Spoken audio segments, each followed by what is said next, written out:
Hi friends, welcome to cinema ரசிகன். நம்ம இன்னைக்கு மூவியில் பார்க்க போகிற படம் இப்போ தரிசு ரிலீஸ் ஆகி ஓடிட்டு இருக்க தமிழ் படம். படத்தோட நேம் கரை. இது ஒரு ஹெய்ஸ்ட் ஆக்ஷன் ட்ராமா மூவி. இந்த படத்தில் தனுஷ் ஹீரோவா பண்ணியிருக்காரு.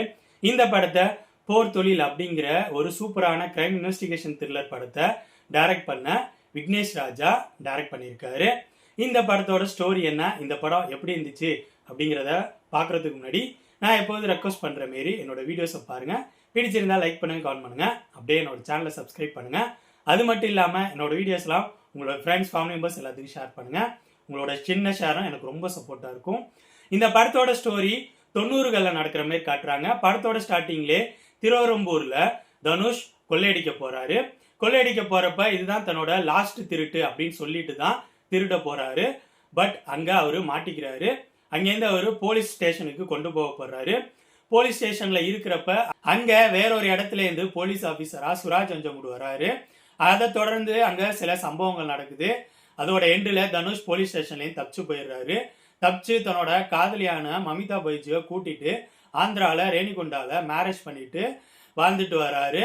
அவரோட லைஃப் சில மாசங்கள் நல்லா போகுது. பட் தன்னோட லைஃப் இப்படியே கஷ்டப்பட்டுட்டு போகணுமா, அடுத்த லெவலுக்கு போகணும் அப்படின்னு சொல்லிட்டு ஒரு சின்ன ஹோட்டல் ஆரம்பிக்கலாம் அப்படிங்கிற மாதிரி முடிவு பண்றாங்க. ஸோ அந்த ஹோட்டல் ஆரம்பிக்க பணம் தேவை. அந்த பணத்துக்காக தன்னோட அப்பாவான KS ரவிக்குமார் அவரை பார்க்கறதுக்காக ராமநாதபுரம் வராரு. அங்கே அவங்களுக்கு சொந்தமாக நிலம் இருக்கும். அந்த இடத்த பேங்க் மூலம் லோன் வாங்கி ஹோட்டல் ஆரம்பித்து எப்படியாவது லைஃப்பில் அடுத்த லெவல் போகலாம் அப்படிங்கிற மாதிரி முடிவு பண்ணி அவங்க அப்பாவை பார்க்க வர்றாரு. KS ரவிக்குமாரை மீட் பண்ணுறாரு. பட் அடுத்தடுத்து சில அசம்பாவிதங்கள் நடக்குது. தனுஷுக்கு திருடி தான் ஆகணும் அப்படிங்கிற மாரி ஒரு சூழ்நிலை உருவாகுது. இதுக்கப்புறம் படத்தில் நடக்கிற சம்பவங்கள் தான் கரை. இந்த படத்தோட மிகப்பெரிய பலமா எனக்கு பட்டது ஃபர்ஸ்ட் தனுஷ் தான். தனுஷ் எவ்வளவு சூப்பரா நடிக்கக்கூடியவர் அப்படிங்கிறது நம்ம எல்லாருக்கும் தெரியும். இந்த கேரக்டரை ஒரு அசால்ட்டாக ஹேண்டில் பண்ணியிருக்காரு. சரியான பர்ஃபார்மன்ஸ். அவர் மட்டும் இல்லாம படத்தில் நடிச்ச மற்ற நடிகர்களான சுராஜ் வஞ்சமுடு, ஜெயராம், கருணாஸ், மமிதா பைஜுன்னு படத்தில் நடிச்ச எல்லாரும் இந்த படத்துக்கு என்ன தேவையோ அதை பர்ஃபார்மன்ஸா கொடுத்துருந்தாங்க. நெக்ஸ்ட் இந்த படத்தோட டெக்னிக்கல் விஷயங்கள் சூப்பரா இருந்துச்சு. தேனி ஈஸ்வர் சூப்பரா ஒளிப்பதிவு பண்ணியிருந்தாரு. ஜிவி பிரகாஷ் அவரோட பேக்ரவுண்ட் மியூசிக் பக்காவா இருந்துச்சு. பட் இன்னும் கொஞ்சம் பெட்டரா இருந்திருக்கலாமோ அப்படிங்கிற மாதிரி தோணுச்சு.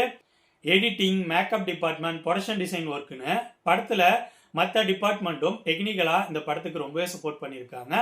நெக்ஸ்ட் இந்த படத்தோட ஸ்கிரீன் பிளே பத்தி சொல்லணும்னா, இந்த படத்தோட ஸ்கிரீன் பிளேல செகண்ட் ஹாஃபோட ஸ்கிரீன் பிளே என்ன பொறுத்த வரைக்கும் சுவாரஸ்யமா இருக்கிற மாதிரி இருந்துச்சு. அடுத்து என்ன அப்படிங்கிற மாதிரி பரபரப்பாக கொண்டு போயிருந்தாங்க.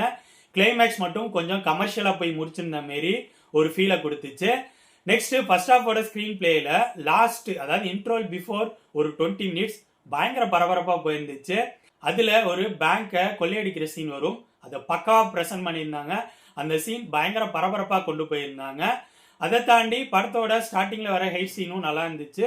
பட் அந்த கொள்ளையடிக்கிற சீனுக்கு அப்புறம் ஃபர்ஸ்ட் ஹாஃபோட ஸ்கிரீன் பிளே கொஞ்சம் கொஞ்சமா ஸ்லோ டவுன் ஆக ஆரம்பிச்சிருச்சு. கிட்டத்தட்ட இன்ட்ரோல் கிட்ட தான் படம் பரபரப்பாகுது. இன்பிட்வீன்ல படம் ஃபுல் அண்ட் ஃபுல் ஒரு எமோஷனல் டிராமாவா கன்வெர்ட் ஆயிடுச்சு.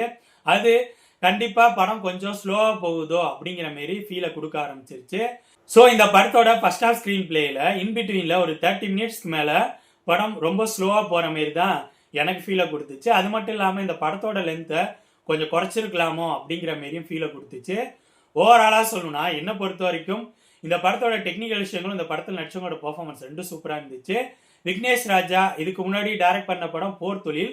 அந்த படம் ஒரு பக்காவான இன்வெஸ்டிகேஷன் த்ரில்லர் டிராமா மூவி. எனக்கு பிடிச்ச crime investigation thriller movies Tamil அப்படின்னு சொன்னா அதுல கண்டிப்பா போர் தொழில் இருக்கும். அந்த லெவல் அந்த படத்தை பிரசன்ட் பண்ணியிருப்பாரு. கரா இந்த படம் அந்த லெவலுக்கு இல்லை. இந்த படத்தோட செகண்ட் ஹாஃப் ஸ்கிரீன் பிளே பரபரப்பா இருந்துச்சு. பட் படம் கமர்ஷியலா இருக்கிற மாதிரி தான் ஃபீலை கொடுத்துச்சு.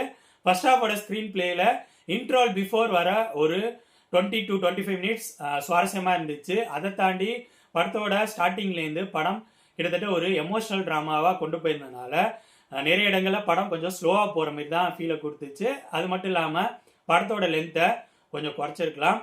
இந்த படம் தனுஷ் அவரோட ஃபேன்ஸுக்கு பிடிக்க வாய்ப்பு இருக்கு. அதை தாண்டி கமர்ஷியல் எலமெண்ட்ஸே இல்லாத ஆக்ஷன் டிராமாஸ் விரும்பி பார்க்கக்கூடிய ஆடியன்ஸுக்கு இந்த படம் பிடிக்கும். பட் இந்த படம் கண்டிப்பா கமர்ஷியல் படங்கள் விரும்பி பார்க்குற ஆடியன்ஸுக்கு பிடிக்க வாய்ப்பு இல்லை. இந்த படம் இப்போ 3rd ரிலீஸ் ஆகி ஓடிட்டு இருக்கு. ஸோ என்னோட ரிவ்யூ பேஸ் பண்ணி முடிவு பண்ணிக்கோங்க இந்த படத்தை பார்க்கலாமா வேணாமான்னு. கர படத்தை பற்றி என்னோட விமர்சனம் இதுதான். அடுத்த வீடியோவில் இன்னொரு படத்தோட ரிவ்யூவோட சந்திப்போம். பாய். ஓகே ஃப்ரெண்ட்ஸ், இந்த வீடியோ உங்களுக்கு பிடிச்சிருக்குன்னு நினைக்கிறேன். தேங்க்ஸ் ஃபார் வாட்சிங். இந்த வீடியோ பிடிச்சிருந்தா லைக் பண்ணுங்கள், கமெண்ட் பண்ணுங்கள், ஷேர் பண்ணுங்கள். அப்படியே சினிமா ரசிகன் சேனலை சப்ஸ்கிரைப் பண்ணுங்கள். கூடவே பக்கத்தில் இருக்க பெல் ஐக்கானையும் கிளிக் பண்ணுங்கள். அப்போ தான் நம்ம போடுற வீடியோஸ் உடனுக்குடன் வந்து சேரும். தேங்க்யூ.